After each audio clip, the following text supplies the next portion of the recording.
ଖଣ୍ଡପଡ଼ାରେ ଜିଲ୍ଲାପାଳଙ୍କ ଜନଶୁଣାଣି ଶିବିର ଆଜି ସକାଳ 10 ଘଣ୍ଟା ସମୟରେ ଖଣ୍ଡପଡ଼ା ପଞ୍ଚାୟତ ସମିତି ସଭାଗୃହରେ ଜିଲ୍ଲାପାଳ ଅକ୍ଷୟ ସୁନୀଲ ଅଗ୍ରୱାଲଙ୍କ ଅଧ୍ୟକ୍ଷତାରେ ଜନଶୁଣାଣି ଶିବିର ଅନୁଷ୍ଠିତ ହୋଇଯାଇଛି।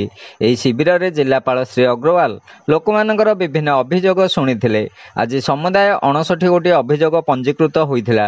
ସେଥିମଧ୍ୟରୁ ବ୍ୟକ୍ତିଗତ ଭାବେ 49 ଗୋଟି ଅଭିଯୋଗ, ସାମୂହିକ ଗ୍ରାମ ବିବାଦ 3 ଗୋଟିର ଶୁଣାଣି କରାଯାଇ ସମୁଦାୟ 9 ଗୋଟି କେସର ତତ୍କାଳ ସମାଧାନ କରାଯାଇଥିଲା।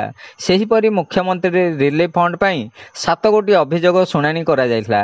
ରେଡ୍କ୍ରସ ସମ୍ବନ୍ଧୀୟ ସମସ୍ୟା ଶୂନ୍ୟ ରହିଥିଲା। ଆଜିର ଏହି ଜନଶୁଣାଣି ଶିବିରରେ ନୟାଗଡ଼ ଅତିରିକ୍ତ ଜିଲ୍ଲାପାଳ ଦିଲ୍ଲୀପ କୁମାର ବଳ, ଉପଜିଲ୍ଲାପାଳ କର୍ଣ୍ଣଦେବ ସମାଦାର, ଅତିରିକ୍ତ ଆରକ୍ଷୀ ଅଧୀକ୍ଷକ ସୁଭାଷ ଚନ୍ଦ୍ର ପଣ୍ଡା, ଖଣ୍ଡପଡ଼ା ବିଡିଓ ଅଙ୍କୁର ଅଭିଳାଷ, ଖଣ୍ଡପଡ଼ା ଏସଡିପିଓ ବିମଳ କୁମାର ବାରିକଙ୍କ ସମେତ ସ୍ଥାନୀୟ ପ୍ରଶାସନିକ ଅଧିକାରୀମାନେ ଉପସ୍ଥିତ ରହି ବିଭିନ୍ନ ସମସ୍ୟାଗୁଡ଼ିକ ଶୁଣାଣି କରିବାରେ ଜିଲ୍ଲାପାଳଙ୍କୁ ସହଯୋଗ କରିଥିଲେ। ଏଥିସହିତ ଖଣ୍ଡପଡ଼ା ବ୍ଲକ କାର୍ଯ୍ୟାଳୟର କର୍ମଚାରୀମାନେ ଆଜିର ଜନଶୁଣାଣି ଶିବିରରେ ଉପସ୍ଥିତ ରହି ସହଯୋଗ କରିଥିଲେ। ଶିବନାରାୟଣ ଦାସଙ୍କ ରିପୋର୍ଟ, ଖଣ୍ଡପଡ଼ା ବାର୍ତ୍ତା।